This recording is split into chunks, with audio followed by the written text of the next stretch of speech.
Changli is a dynamic and flexible character, but there's been a lot of feedback, and that stems from how much effort it takes to maximize her damage, and to an extent, I do agree. Now don't get me wrong, I love her gameplay and I think she is a solid unit, but it does take some technique to play her properly. She excels in quick swap gameplay, and she also buffs the incoming character for fusion and liberation damage.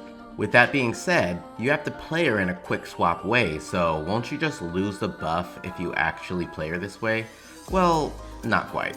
Luckily for you, I'm going to make this easy for you so that you can play Changli correctly. We are going to be focusing on the quick swap gameplay as that's where her strengths lie at the moment. Her most suitable team are with that of Yinlin, Chixia, and Encore, and unfortunately, I don't have Encore myself, so Encore won't be featured in this video, but these techniques will still apply. I'm Void Enigma, and let's get right into it. Changli has a lot of cancelable moves and techniques and a whole bunch of other techs that you can use with her. With that being said, not all of them are optimal. Let's start with the bread and butter, however, quick swapping.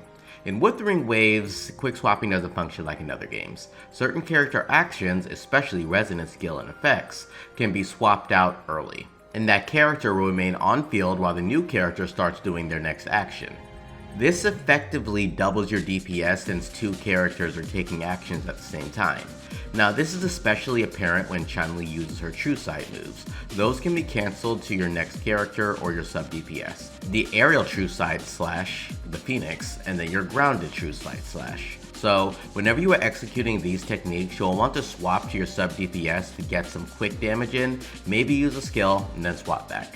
You'll want to be careful though when you're using your aerial true sight attack, because if you swap to someone like Chixia while you're stuck in midair and do some attacks, then Chixia will just shoot in the air and that can make her pretty vulnerable to follow up.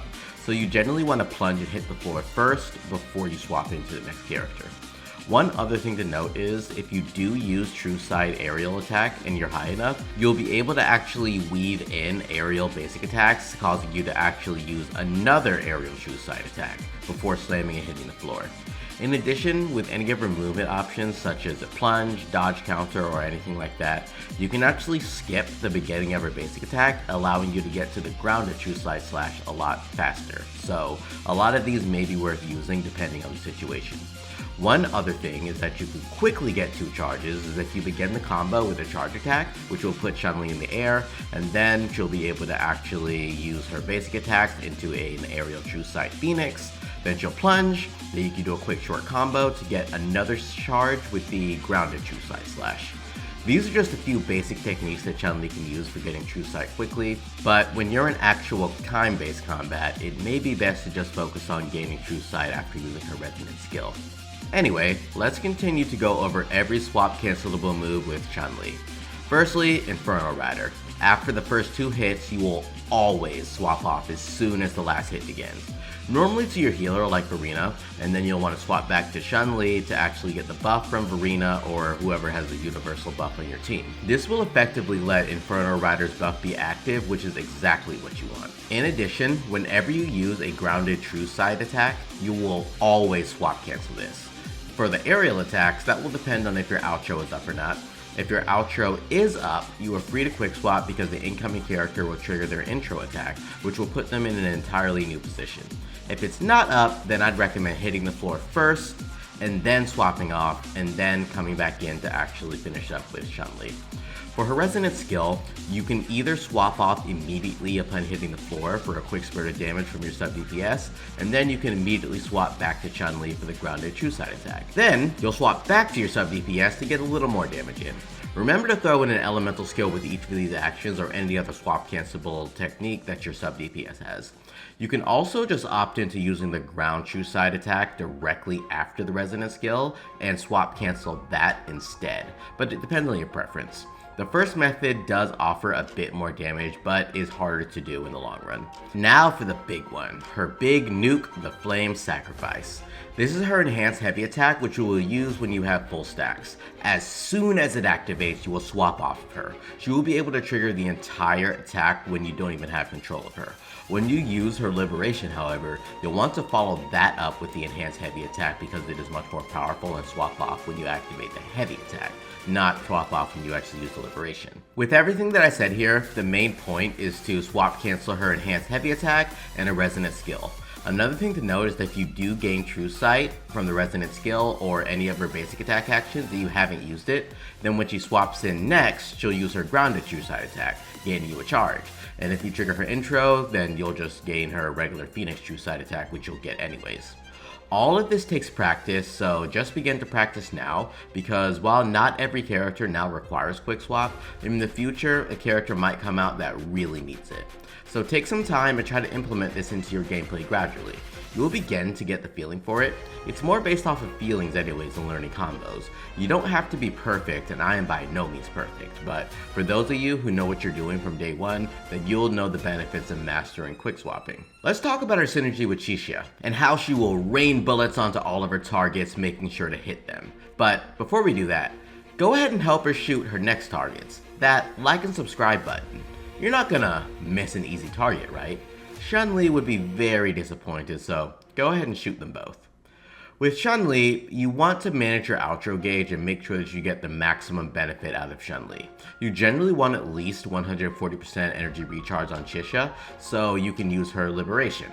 Her Liberation is incredibly powerful and is the only AoE in her kit, so you'll really want to be able to use it every rotation when you have the outro buff from Changli.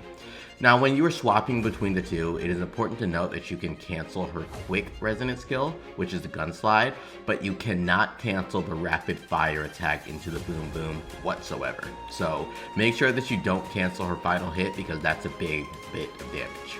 The only other swap technique for Chixia is going to be the Inferno Rider, and that's basically it besides her resonant skill, as I said. So when you are swapping between the two, you'll either weave in a resonant skill or do some basic attacks or use the Inferno Rider. When Changli triggers her outro and you swaps into Chixia, there is the time to release all your DPS.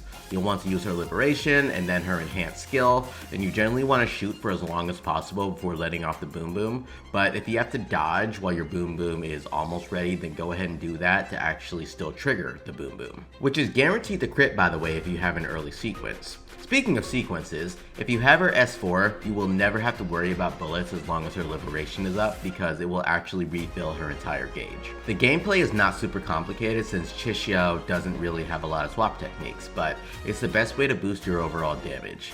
You will primarily be getting stacks from Chixia using her skill into a swap, then use Chixia's Inferno Rider or Resonant skill again and swap back and forth to gain charges with Changli.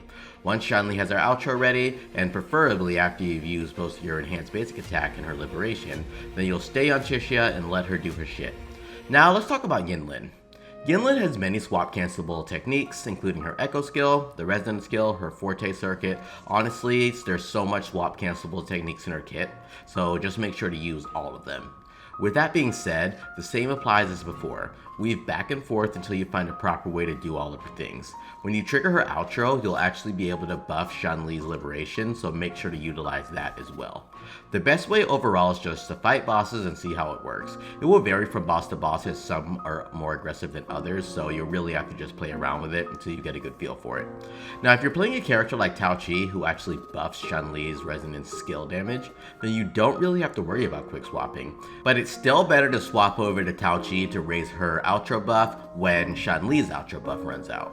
This is a plus, and if a character comes out that specifically buffs resonant skill damage with their outro, whom is also an off-field damage dealer, then this will be a change for Changli that she needs to actually be suited for a main carry. For now, however, mastering this quick swap gameplay is the key to increasing Changli's team damage.